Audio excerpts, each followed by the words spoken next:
Bhakti is a divine power. It is such a power that if you receive it, God becomes enslaved. None of the other paths have the ability to enslave God. And what happens in bhakti? Aham bhakta paradhino hyaswatantra iva dvija sadhubhir grasta hridayo bhaktair bhakta jana priyaha. In the Bhagavatam, Lord Krishna states that otherwise I am supremely independent. But this magic wand of bhakti makes me dance, just like the snake charmer makes the snake dance. So he says, my devotees have eaten my heart. They have taken my heart. What to speak of my devotees? Bhaktair bhakta jana priya. Even those who are the devotees of my devotees are so very dear to me. That is why somebody who saw the divine pastimes of the Supreme Almighty under the sway of love said, it seems to me that God has gone crazy. God has gone crazy? Yes. गोपालांगन कर्दमे विहरसे विप्राध्वरे लज्जसे ब्रूषे गोसुत हुंकृतै स्तुतिपदैर् मौनं विधत्से सताम् दास्यं गोकुलकामिनीषु कुरुषे स्वाम्यं न दत्तात्मसु जाने कृष्ण त्वदीय पादयुगलं प्रेमैकलभ्यं परम्. Everybody is searching for God, going for Char Dham Yatra, engaging in deep austerities and in tremendous learning, and yet they find neither the hands nor the feet of the Lord. And this devotee says, my, the same God, I found him playing in punk in the wet mud of the courtyard of Nanda and Yashoda.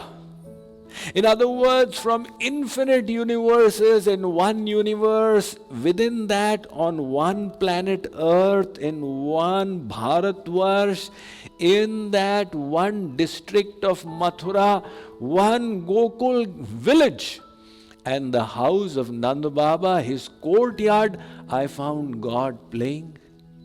And Yashoda is saying, stop, but he doesn't listen. He seems to have gone crazy to me. And where big scholars recite mantras, Vishnu rara tammasi Vishnu shnaptrestho Vishnu syurasi Vishnu dhruvo si vaishnavamasi Vishnave tva.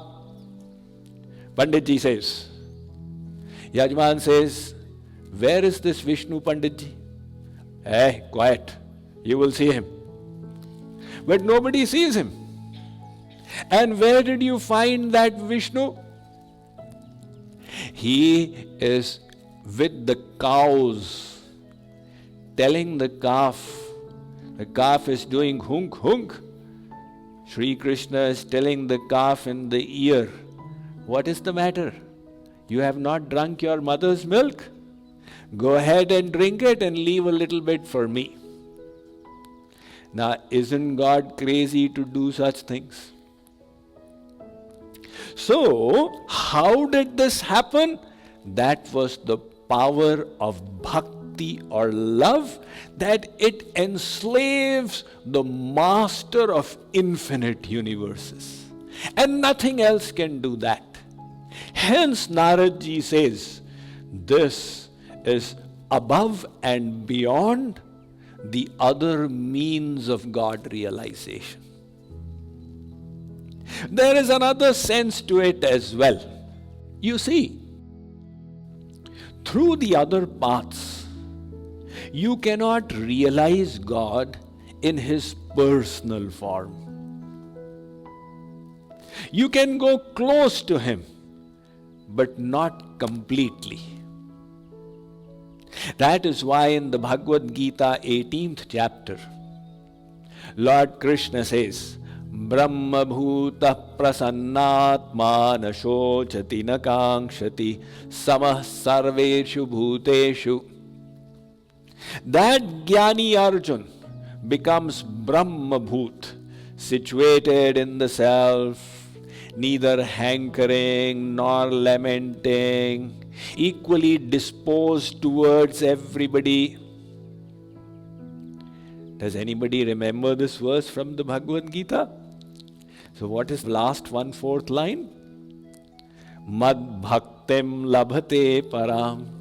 From that state of Gyan, the Jnani then does bhakti. Now look, some people say bhakti is for those whose intellect is little less. You people, you do bhajan. And I will only do Niranjan Gyan and Surandran Dhyan. But in the 18th chapter of the Bhagavad Gita, Lord Krishna is saying, from that state of Atma Gyan, he then engages in devotion. And the next verse says, Bhaktya mam abhijanati yavan yaschasmi tatvatah tato mam tatvato gyatva vishate tadanantaram. Arjun, Sri Krishna says, it is by bhakti alone that you will realize me as I am standing before you in my personal form. So that supreme realization of God's personality happens through love. Now the others are great, but they don't enable the complete realization. Hence Narad Ji says that this bhakti is above and beyond the other spiritual practices.